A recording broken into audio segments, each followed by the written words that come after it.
Greetings from the campus of the University of Mississippi. Eric Bailey along with Mason Young, where Oklahoma lost today 26-14. Looked like a little different Oklahoma team for the first half, struggled in the second half. Go home back to Norman, 4-4, 500, hitting the final third of the football season. Little bit of a different football team compared to what we've seen in weeks past. Still go home with a loss, Mason. Just a tough way. A little bit of hope in the first half, second half struggles. Right. I mean, they were up 14-10 at halftime. It feels unfathomable that OU would even have a lead on anybody in SEC play. We haven't seen that in 3-4 weeks since they were at Auburn. But it ultimately proves to be a disastrous second half. They get shut out. No momentum for the offense. The defense has given up big plays left and right. And all that hope that happened in the first half was completely gone. Joe Jon Finley shows up today, and we didn't know what kind of offense we'd see with him. Pretty impressive with what he was able to do with the run game. They ran for a lot of yardage against an Ole Miss team that led the nation in rushing defense. What really impressed me, they went north-south with the ball. Javante Barnes had a really good day running the football.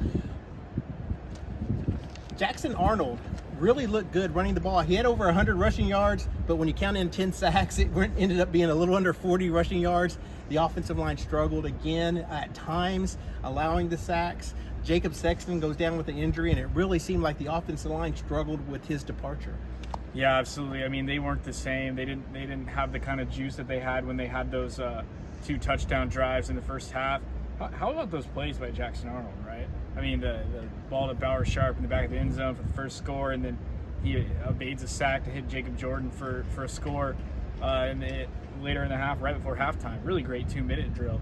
But, yeah, you're right. I mean, they just couldn't get anything going, shooting themselves in the foot with penalties and going 3 and out. I think the turning point of the game was really when they went 3 and out on their first 2 possessions in the second half. And Ole Miss sandwiched it with scores, and at that point, it kind of felt like it was over. And like we said, the defense was getting hit with some backbreakers, like when Jackson Dart had that play where he escaped and flipped it over Mike Boganowski to the guy on the wheel route, and they got that 3rd and 14 that they converted. That was really the chance for the defense to get off the field and give the ball back to the offense one last time, and they didn't come up.